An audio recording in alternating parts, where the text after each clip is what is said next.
Warmest Blessings. This is Mastershamanpalichee. If you haven't already, go out to like, subscribe, and click on that notification button for me.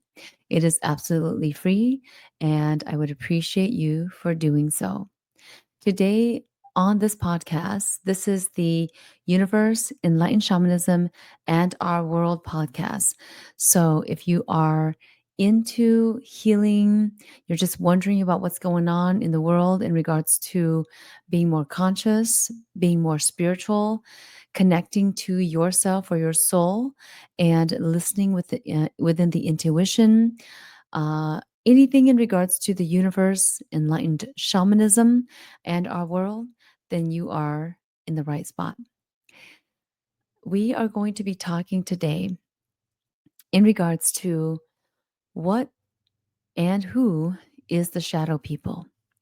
Have you guys ever wondered really what the shadow people are? Or who are they? Why are they here? Or why do they exist? Why do we even talk about them, right? So we are going to dive into the shadow people. And I've had my fair share of actually meeting or seeing or actually running past through the path with the shadow people. And when I talk about the shadow people, there is really three main categories of shadow people.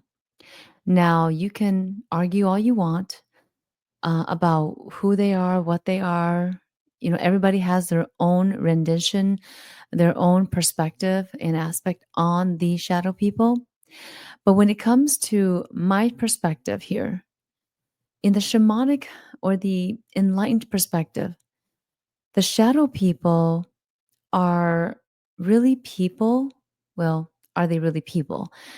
They are really entities and they can shapeshift into almost, I would say almost anything or anyone that they truly want to, if they did. They can also be neutral or malevolent, very deceiving or mischievous, and they can be very energy draining. Some of them are just there to drain your energy and to steer you into the wrong direction or the direction that isn't going to help you. It is a direction that's going to really ultimately hurt you or bring you into harm's way. And some of these shadow people, they don't really, they get assignments, okay? They get assignments, some of them, and they are assigned to do harm. They are assigned to do dirty work, the work that leads humanity into a hole practically. And these things can be anywhere from when you actually cross paths with them, they can be anywhere from having a sleep paralysis to maybe driving by a graveyard to if you are a healer of some sort, if you went and healed someone and there is a latching on energy that feels negative or feels draining of your energy, then one of the shadow peoples could have latched onto your energy and now they are sucking up your energy, right? They may make you feel like you have anxiety when you're thinking, I shouldn't be anxious about anything right now. And with one little thought in your head about maybe a fear or a thought about what's going to be happening in the future. For example, if you've got something that's coming up, a job interview, you may be totally anxious about that job interview when you are super ready for it, right? So it doesn't make sense for you to feel anxious to lose sleep over this one thing, right? So when the shadow people comes around and they lurk around, they will steer you into a direction that feels as though you shouldn't be going into that direction. So, for example, another example is if you've been fine and you've had a good day, and suddenly in the morning you wake up with a sleep paralysis, well, you want to go back into your day and say, what did I do during my day? Did I look at anything that was sexual or had sexual content? Or did I hear any music that had sexual content? And these shadow people could be lurking in the content itself, in the energy, the air itself, and come into play when they actually are feeling your fear of something or feeling your desire of something negative, right? So these shadow people consists of three categories that I've put them to into. And so the number one category that they can fall under is ancestral shadows, right? We also call it Ntxoog, okay, or Dan Zong in Hmong. So these shadow people could also be ancestral. So what does that mean? That means that they were a person at one point. And that's also why we call it shadow people, because at one point they were people. And maybe they couldn't, when they transitioned over or crossed over and passed on, they couldn't find their way back home, so to speak. They couldn't find their way to heaven, if you want to call it. They became lost in their way of transition, and they became this lost entity or this lost spirit, right? And it's an ancestor, because then perhaps it was an uncle or an aunt from a ancient times ago, and they couldn't go where they needed to go. So later on, they kind of, everything was forgotten. They kept, whoever knew of them or knew that they didn't get to the place, maybe didn't take care of where they needed to go, right? To actually maybe send them Joss money, or to handle their situation in the spiritual world correctly. So it wasn't handled correctly. Therefore, they were still lost, or they became this lost spirit, and yet they are still tied because they are an ancestor of whoever it is, right? That's living now.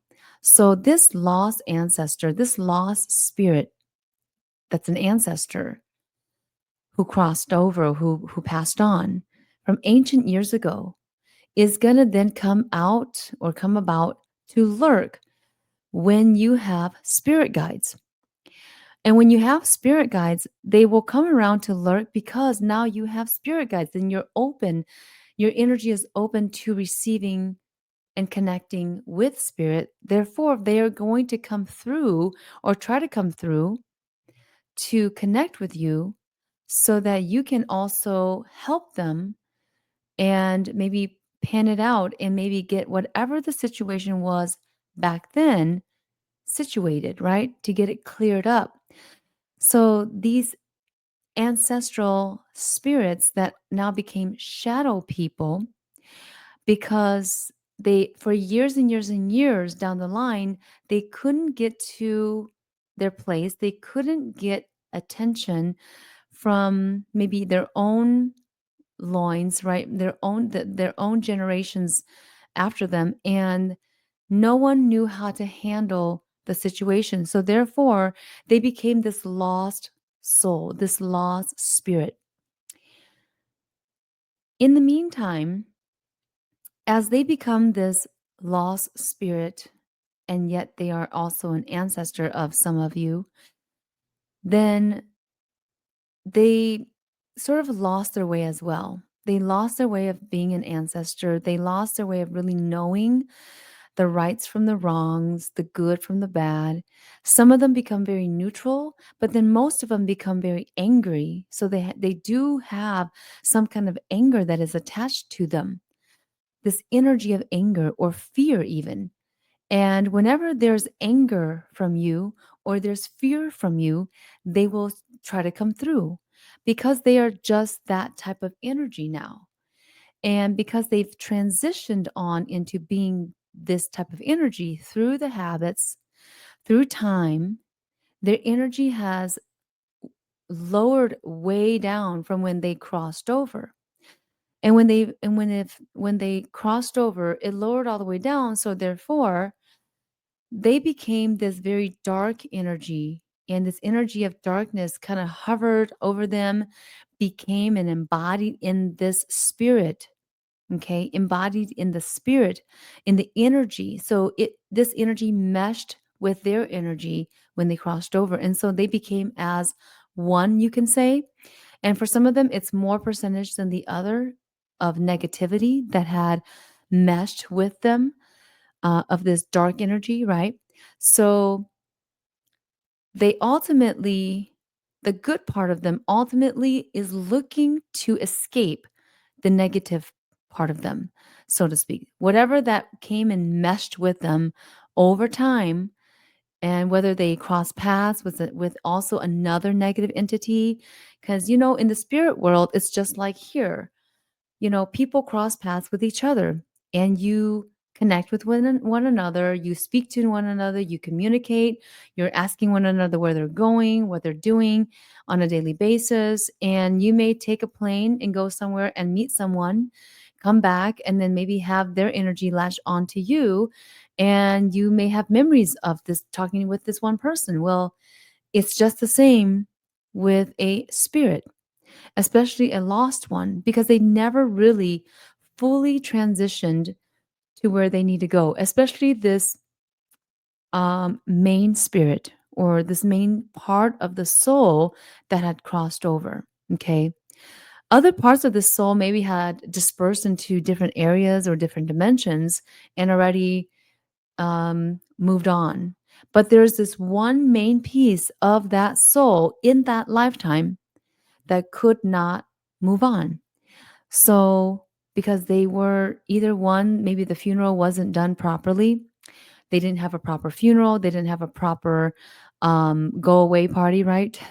If you want to look at it that way, they didn't have a proper transition. Okay. And in that time, as they are transitioning, as they are trying to move on, they couldn't get attention. They crossed over, met with whoever else that was along the way, and these entities that are negative will be prone to reaching out into that soul that is lost.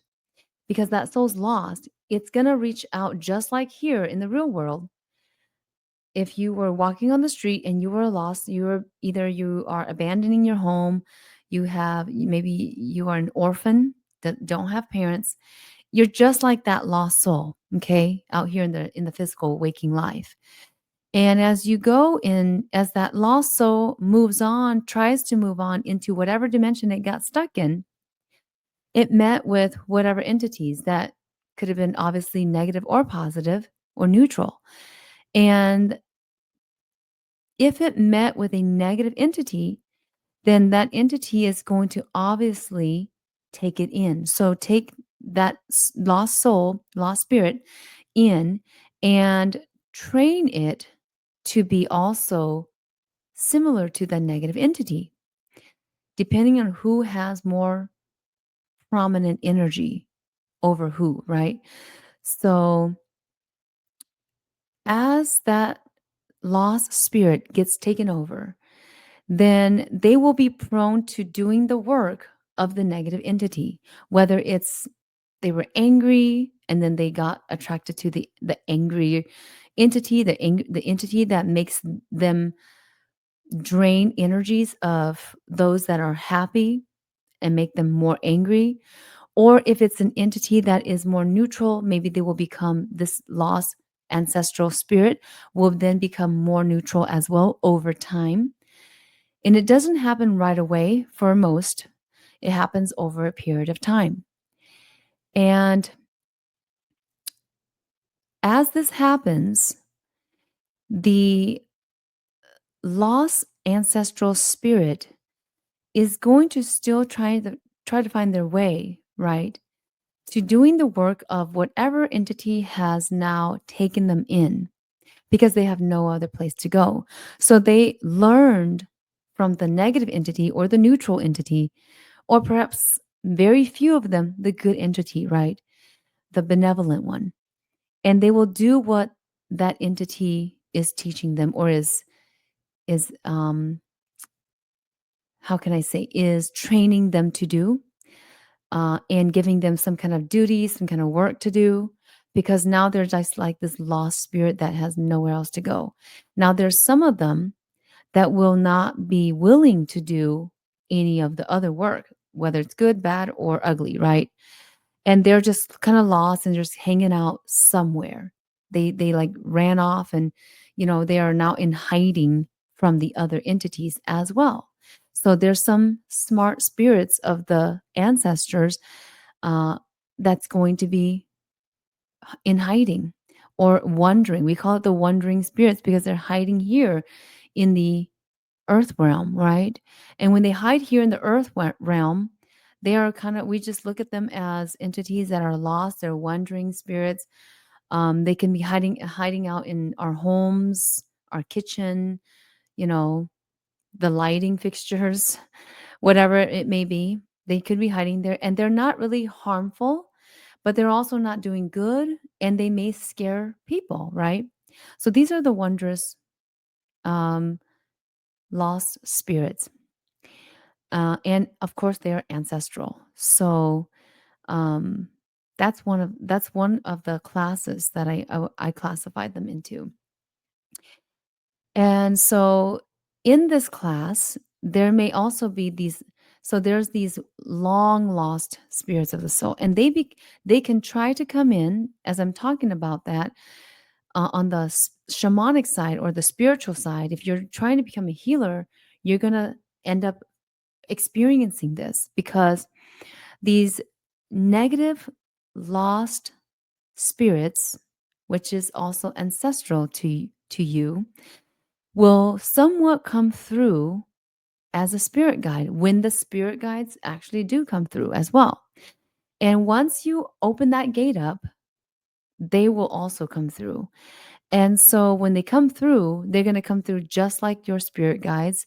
And yet, there may be a feeling of deviousness that they are either giving you direction or some kind of messages, maybe channeling some things through even, or giving you just a knowing to do some duties or work.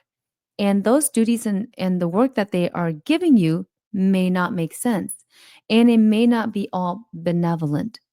When you know it's not benevolent as a individual, and as you're going into your shamanic journey, you'll start to figure out that there's something mixed here, right? There's mixed signals. And even if you're not a healer yet, and you're still on the spiritual path and you're trying to get there, you may notice that you have mixed entities, mixed spirit guides, right? That are telling you, giving you direction, guidance, and what to do or what not to do. And that may be a feeling of mixed feeling, right? Because there is this negative entity that it had come through, or it was actually an okay entity, but then it became negative, right? And it came through as, because it's one of the ancestral spirits, but yet it took on a negative energy, and now it's trying to also be your spirit guide. So there's that, right? And you can look at it as an entity that needs help. There's one way to do that, to look at it in that way, so that you are not frightened as well, and you don't freak out, for whatever reason. Now, if that you find that the entity is not helping, but it's harming you, and it's leading you to the direction of harm, putting you in harm's way, or it's distracting you, it's draining your energy, and perhaps you took it on because you thought it was an ancestral spirit guide, then you may need to let that go. You may need to find a way to let it go. Okay? And find an expert or professional in that field of work to help you. Sometimes you will not be able to do it on your own, okay? And sometimes even if you let it go, you remove it from yourself or detach from it, it may be prone to still come back because it can come back due to it being ancestral. Okay. It's like trying to get rid of like your brother or sibling, right? Your sibling, one of the siblings, brother or sister, or parents because they annoyed you and now you moved away, but then somehow they still find a way to call you because you are blood related. Okay. So just an analogy there. Um as we look further into deeper of this concept, the shadow people, right? The next category that I want to go into is actually entity. So it's an entity. This shadow people, right? Maybe once a person once was human, but became an entity, got sucked in the part of their soul and got sucked in to become an entity. An entity, not just a ancestral spirit, but now it is a full negative entity. And this also could be a neutral, also. So it could also look like it's a benevolent entity, but it's not, right? So it's mischievous, it's devious. Literally, it's more neutral to negative on that spectrum. This type of shadow people, the entity one, and they have already gone so far in that they are no longer like a human spirit. And they can also, in this category, the entity category, they can also be an animal spirit that became this entity or the shadow people, right? Or a figure. It's just you know, uh, a figure of some sort. It doesn't have a shape or form of any kind. It's just a figure, a black or shadowy figure. Okay. So this is an entity form. It can be of any shape or form. And sometimes it takes on human forms or animalistic forms or monstrous forms, right? We just don't know. It just can take on, it can shape shift into anything. So this entity is more prone to shape shifting. Okay. Um, and in the past, I've run into some of these entity forms, and it could flicker at the corner of your eye, the black shadow. And you sometimes if you're just in a room or you're walking through a room and you can see a black shadow right at the corner of your eye, well, you just basically witnessed the shadow people, right? One of the categories. And this entity type can be, um, well, all of them can be very fast, to say the least, right? But they can also, this kind of entity is more of a uh, demonic or negative entity that will lurk around to also suck up energy and drain energy and then also cause chaos, right? Cause chaos for any situation. If you were having like a good day or something like that, and you run into somebody and then now you are now home, you didn't think of it much, but then all of a sudden then you start having an argument with your spouse or whatever. It could have been that an entity was hanging out in the area that you were in, location wise, or in the person that you were talking to and that you passed by. And maybe you didn't even talk to the person, but you passed by them. So they maybe liked your energy. Your energy was way good. So now they're going to cause you to have low energy because that's what they do, right? And that can happen. So the entity shadow people will lurk around when they want to cause issues, when they want to cause something bad. And usually, I will say that these entity types, the negative entities that are also very shadowy, they like to, um, I'll say that they are driven to do the work that they do because they are working or under another bigger negative entity. Okay. So, and some of them may go astray. So you just never know what kind of entity it is or what it's doing or who it's working for, so to speak, who it's under, right? Who is its boss? It always has a boss, right? Just like out here, you always have a boss. Either it's yourself or you're working under someone else. So same thing with this negative entity, shadow people, this type. And so they are the entity ones, they're past being a human spirit or an animal spirit. Okay, they're past that. They've gotten deeper and further. And so they are more fluid in regards to shape shifting. And so they will then shapeshift to be whatever form, and sometimes they can manifest themselves into the physical form, right? So we may see them as a physical form, but then they disappear. So this is a shadow type of people. Now, not saying that other types of benevolent entities can't also do the same. Okay, so there's possibilities here. But I'm talking about the shadow people. So the shadow people can shape shift and they can take on, human, animal, whatever figure form that they want to take on and need to take on in order to get their work done. And their work is usually dealing with putting harm in someone's way or endangering someone's life or putting disaster there, right? So the entity here is very fluid. It can be very flexible in whatever it does, but it's doing the work for someone. It's doing the work to get something. Okay. And that's what this second category will do. If you've ever seen something flash by your eyes and it's dark, then just know that it possibly is more so prone to be the shadow people in the category of entities, of negative entities, right?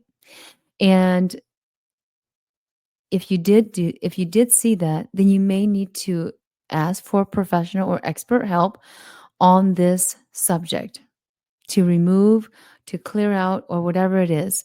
Because the longer it hangs out around you, the more your energy will drain, the more you will also not be able to sleep at night and will have anxiety. So you got to remove out, right? Remove out or learn how to do that. Learn how to go into that more. Typically, you'll learn to do that more if you are going to become a shamanic healer. And you will be able to then hone in on how to handle that situation, how to communicate, if at all, with the shadow people of this category, of the entity category. Okay. Now, sometimes the shadow people of this entity category can take on draconic energies or a different type of energy like the reptilian energy as well. Or they could be working for them as well. So it just takes more like a spiritual diagnosis to know which it is and from what source, right? So you got to go into that if you want to get rid of the thing. And the more that you continue to get rid of it, and it may come back, it's not like you get rid of it once and it never comes back. Once it kind of knows you, it may come back, right? Or it may send something else back that is similar to it, but not quite the same. So that's why it's not a black and white area in this in the shamanic aspect, okay? Now, saying that, there is also the third category. And the third category of the shadow people is the ET or extraterrestrial types of shadow people, meaning that they are, let's back up a little bit. The shadow people of the entity type comes from different dimensions. So obviously if they're going to be working under draconic or reptilian type energies, or even other kinds out there that we haven't even named, their energies, then they will be coming from their realms, right? From their dimensions. Because maybe at one point they were more human, but then now they got sucked in greater and they became more of that kind's energy, right?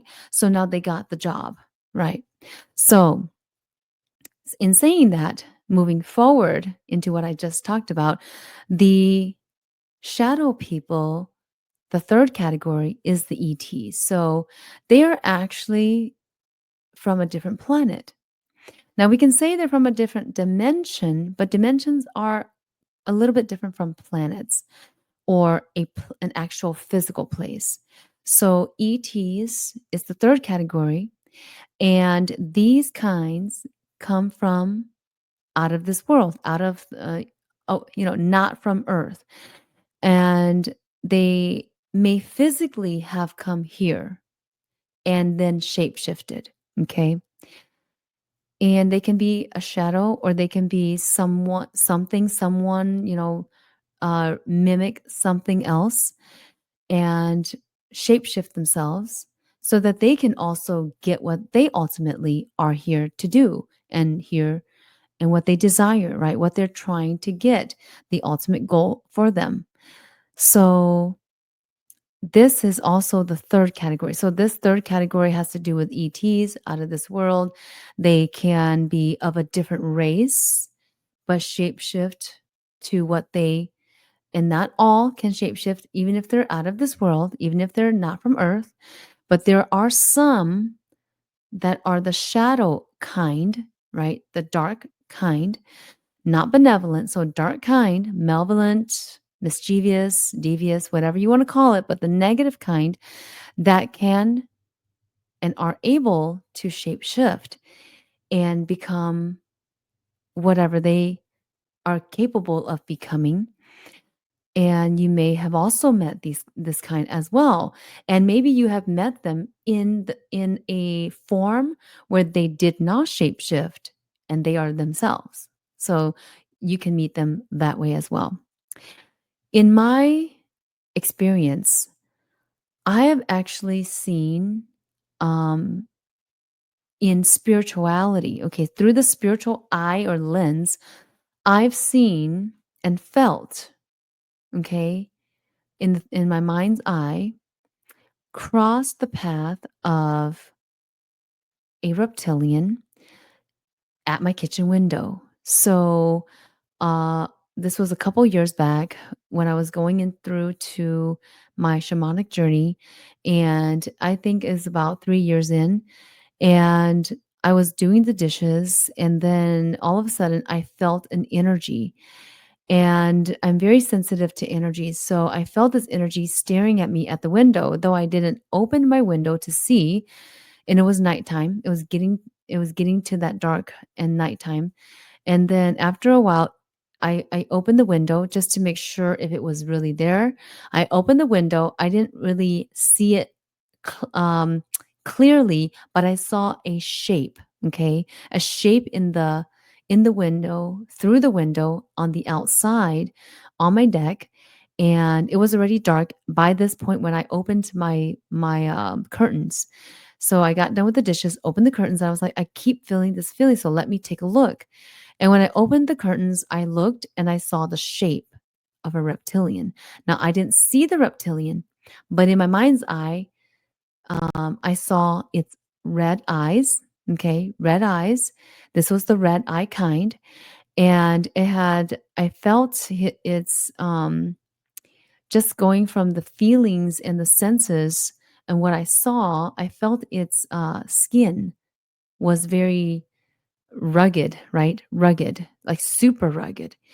And then one side of its profile, so the profile side of its face was literally staring at me and standing there at my window. It was fairly tall. I'd say about maybe 7 to 9 feet. This one, it's not that tall, but it was fairly tall. And I'm a fairly short person, so about 5 feet or so. And I'm looking up and I can see the tracings of this thing, this entity. And I closed the window, uh, what is it? The curtains, closed the curtains. And then I was like, I think I need to do something. So it gave me a small message, wondering to see, kind of like tapping into my intuition, tapping into my intelligence actually. So into my mind. And so I went over to my altar and I did some things and I removed, and my guidance came through and we removed it. And when we did, went back, opened up the curtain again just to make sure.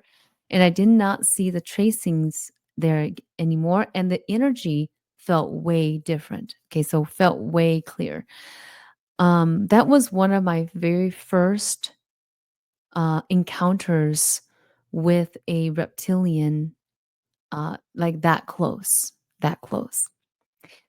Um, and the red eye sort of went down on the color of its eye when I removed it. So when it got removed. So, anyways, after that point, it was very obvious to me that reptilians do exist, and that I went and, I should be more aware of this kind of shadow people, because they can shapeshift. Now, that one did not shapeshift, but it hid itself, so to speak, right? Because I saw the tracings of it and of its body.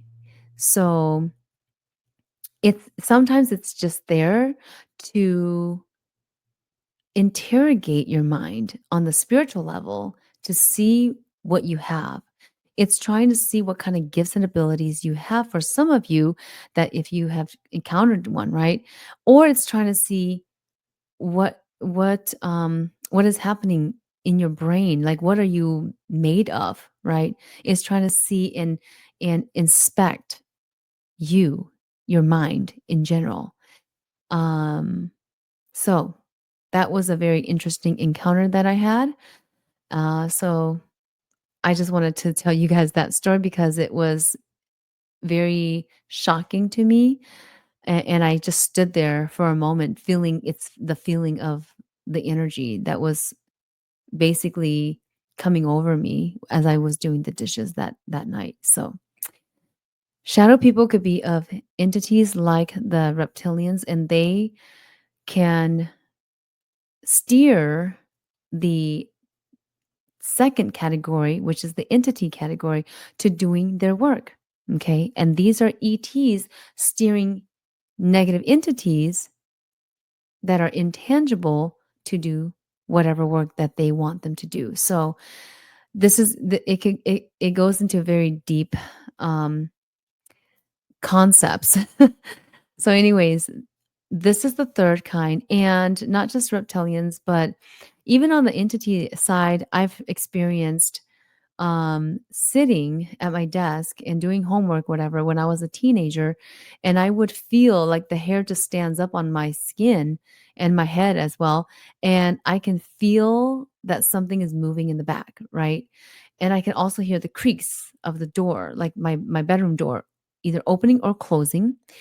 And one time, I'll say that this happened over, a couple of times over the years, right? So when I was a teenager, I also heard my name being called, and I would turn around and I didn't see anything, but there was a time when I saw the flash of the blackness or the shadow. And I answered and I was like, it was like my mom was calling me like, "Hey, Chi." And I was like, "Yes, what do you need?" And I turn around in my language, right? I'm answering "Kaharachi," right, to my mom, and she would say, in somewhere else, and she wasn't where the voice came, right? She was somewhere else, and I was like, did you I went out there and I was like, "Did you say something and to me? Did you ask me anything? Did you yell at me? Call my name?" And she was like, "No, I didn't say anything." And she was in a different part of the room, so when I went to the kitchen, there was nothing there, and obviously that was a shadow person, right? That I crossed paths with as one or encounter. So those are two different aspects of different shadow types that I encountered. If you have encountered anything, drop it down in the comments below on what you encountered and what you thought it was. You know, was it more ancestral? Was it more negative entity? Was it more of an ET that you actually felt a presence of? Because when you feel a very deep presence, it can very well be an actual ET that has shapeshifted and had come into your home. It can also be, we also say the negative entities, category two, the shadow people of category two can also be more of like death type entities. So, coming from graveyards, people that are, I mean, the shadows that lurks when people are passing. So this type of entity, right? Nothing to do with ancestors anymore, not ET, but they are just the entities that are doing some of the negative work that they were sought out to do or told to do. And if you've crossed paths or encountered any of this, drop it down in the comments below. If anything that I said today on this podcast had made some sense to you and has opened up your eyes to seeing your own encounters and realizing who you saw in your own encounters, then drop it below. All right? If this made some sense to you on any level, comment down below and let me know how. And if you haven't already, of course, go like, subscribe, and click on that notification button. If you feel like you need a session to clear out any of the shadow people type of entities, then you want to go look in the description below. I have links there if you need anything from me. Warmest blessings from Master Shaman Palichee, and we'll speak soon.